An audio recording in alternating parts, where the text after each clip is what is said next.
It's a hard spot, and is this just the dramatic ending to what was them all getting together in the first place, and it's just going to go down in history as an absolute abject disaster?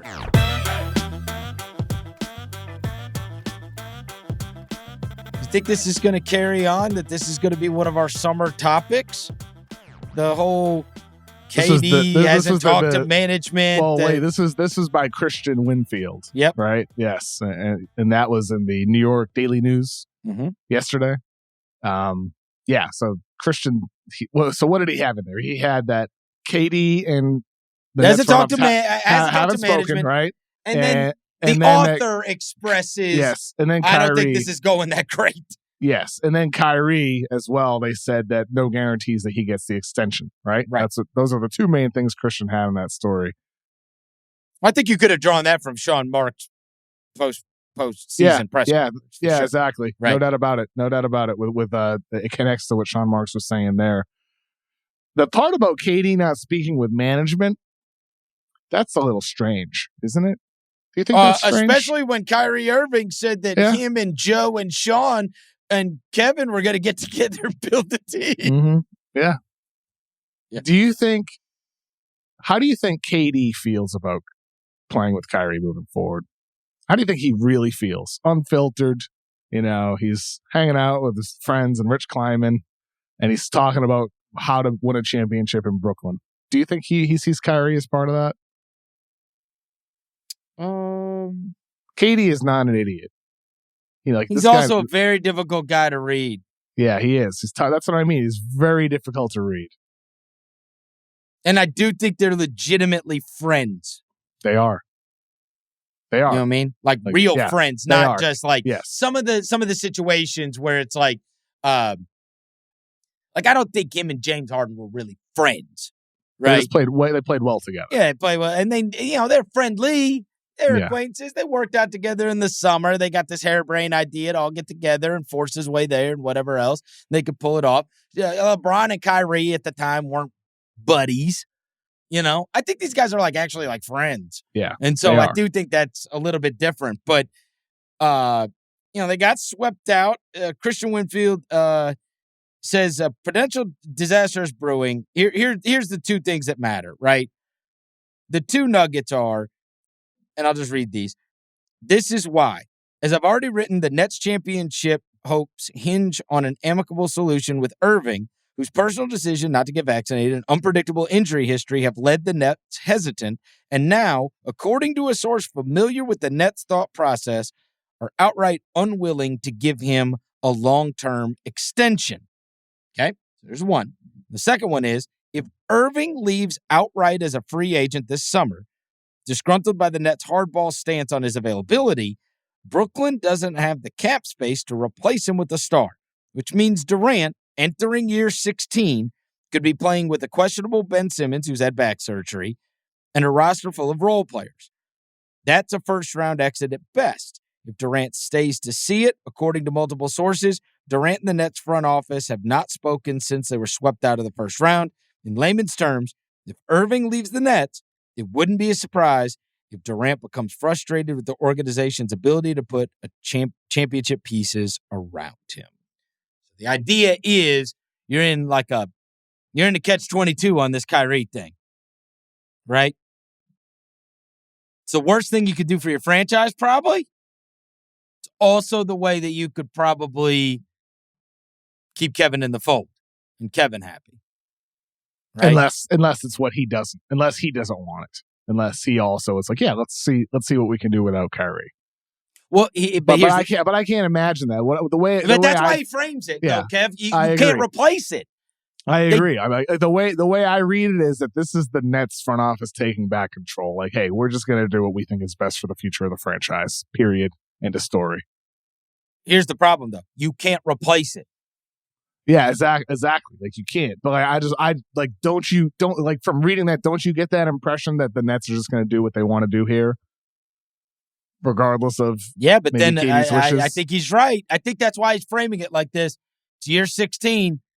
Like, you sold your soul to the devil on this one. Because if you say we ain't doing this, we're not signing you up long term, we can't commit to you, then Kevin Durant's going to look around and go, who the hell am I supposed to win a title with? Yeah. So he may feel the way you think, but it's also still his best option. If he doesn't have Kyrie, then he's looking around and go, well, hold on now. I'm not winning anything with this group, and we don't have any money to go improve this thing.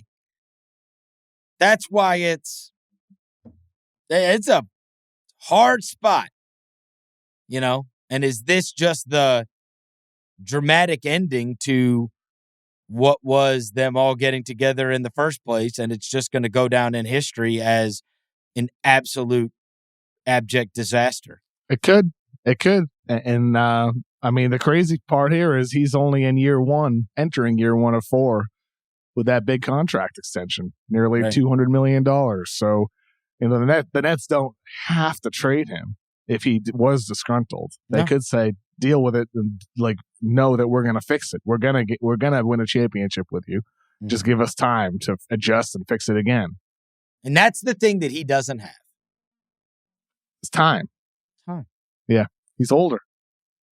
Coming off big injuries already. Mm-hmm. Yeah. Right? He's already lost some seasons. Year 16. I mean, well, what percent chance would you put on it that KD demands a trade this offseason? What percent chance?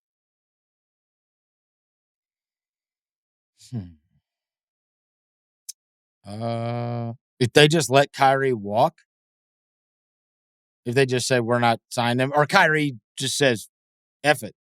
Y'all don't want to give it to me, I'll go get it somewhere else. Whether it's it could be sign and trade with Kyrie. That opens up possibilities of getting at least something back.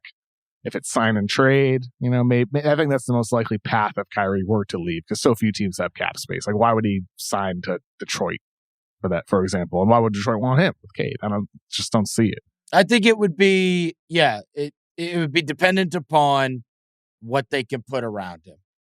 And not just him thinking it, but you and I and everybody else in the free world thinking it, that when they put that, whatever they walk in with that roster, that we go, that's a team that could win the title. Anything short of that, I absolutely could see it. Would you put it under a third, like under 33% or over 33%? Oh, easily over. Oh, for KD demanding a trade this offseason. Over? Given the circumstances and what I just read? I mean that's a high percentage. I thought that I'd probably go like a under. Oh. But you don't have time. And KD has also proven in the past he will leave a team that just blew a 3-1 lead to the team that did it to you. Kevin, he doesn't care. He doesn't care. Well, let me tell you something. He was just, and he had Kyrie Irving there. Because of the Mavericks win the other night, there's one team in these playoffs that got swept. One. And that it was them. It was Brooklyn. One. Yeah. How far are you away if you get your ass swept in the first round? And now all of this happening. Even if you want to say, we didn't think anything of Chicago. Chicago didn't get swept. We didn't think anything. Everybody won a game. They didn't even win a game. So, and Ben Simmons having back surgery, and he's 6'11". I mean, wouldn't you? If he looks at it and says, I got no chance of winning a title. Oh, God. In a private moment, he's got to think. He's a smart guy. He's got to look around and go, what the hell? I got one guy that just played 27 games, even though he could have played 80. And I got another guy who didn't play at all and just got back surgery. Yeah, I know. Where am I? I mean, he 100% is at least thinking about it. He 100% is at least thinking, well, maybe what would be my exit plan if this doesn't work? At the least, he's thinking that. Well, and the other thing is this, Kev. He's in the very strange position where he gave it everything he had. He played that thing out. and nobody would blame him. Nobody. Of course not. That's what I'm saying is No. the strange position. Very rarely are you in the position where, especially in year 16, where everybody would say, you know what? You shouldn't have hitched your wagon to this unreliable guy. You ain't got nothing to do. You probably shouldn't have hitched your wagon to the other unreliable guy. But now that they've done the Ben Simmons thing and he was never available for you, and now with the Kyrie thing, like you, if you want to bolt, if you want to go somewhere else, I don't think anybody's going to blame you for that. Because, I mean, I don't know. If they brought back Kyrie, I'm saying in a fantasy world, and Ben Simmons is Ben Simmons again. Joe Harris is healthy. Seth Curry is healthy. You know, they got some other guys on that team. Like, you would have a chance. You would have a chance at winning the title. But all of those, when you were doing the percentage things, what is a percent chance that all falls into place? Pretty low. Can we flip this real quick? From Okay. from the Nets front office perspective, you're Josiah, you're Sean Marks, you're that front office. Is there any logic on your end to saying, you know what, maybe we should trade Kevin Durant, flip Ben Simmons elsewhere, or maybe just hold on to Ben Simmons and restore his value, get rid of Kyrie? You know, do you think there's any logic to the Nets stripping things down and saying we'll be bad this year in a year that's going to have one of the best draft prospects of the decade and Victor Wembanyama? Do you think there's any logic to them doing that? I think when you've got two of the, whatever, I don't know where you want to rank Kyrie, but he's one of the better players in the league. And you got two of them that, you know, maybe they don't want to you try to come to terms on something that is reasonable with him if you can. And then you still run it back with those guys. And you hope that Ben Simmons has an offseason that he dedicates himself to getting healthy. I mean, when you've got those guys on your roster, you don't tear that down. And for what it's worth, I just want to make this clear. Houston has the right to swap their 2023 first with Brooklyn. So Houston has the rights to Brooklyn's 2023 so first. That does you no good. Yeah. Unless both of them stink and, you know, it's, you know, so you run it back or whatever. You run it back for another year and you and you pray it all works out. And then after that, I think that's decision time, because the other thing is this. You say if I'm Josiah, the only reason that stuff like that is you never know what an owner is thinking. But I know this. Outside the Warriors, I think they have the second highest payroll in the entire NBA. And that check is not fun to write.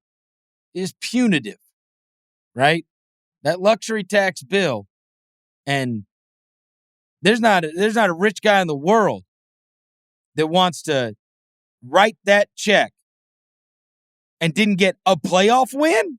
Yeah. What the hell am I writing a check for? You got to really convince that owner that it's just all these circumstances and everything else, that's the reason it was a bad matchup for us, and we never got Ben, and we were supposed to have Ben, and Joe Harris was hurt, and all that, you know. But it's a lot of convincing. And so if you say I'm Joe Tsai, I mean, my calculus is a little different because I'm losing my ass, and I ain't got nothing to show for it. Nothing. You know, this isn't fun. Why am I writing a luxury tax check for a team that can't win a damn playoff game? Doesn't make any sense. That's a tough one to sell, right? That's Sean Marks' job. Good luck, you know. And I'm sure he's heard about it every day of his life. Why am I paying you? Why am I paying anybody? It's the way these guys are. You know? I can see him. I can see him being rather perturbed for good reason. Yeah, I look forward to seeing what happens there. It could be explosive. Yep. It could be they run it back and they bring back Kyrie and Ben Simmons and they just tweak the roster and you get Joe Harris back. And I think that's what you try to do for a year. Yeah, I think that's probably, you know, what they try to do. But we'll see. We'll see what happens there. It could be a prove-it year for Kyrie. And then we have Joel Embiid tweeting last night. You know, the Heat need another star. Sixers fans don't like to see that. Well, I'm sure Daryl loved it too. Yeah, I bet.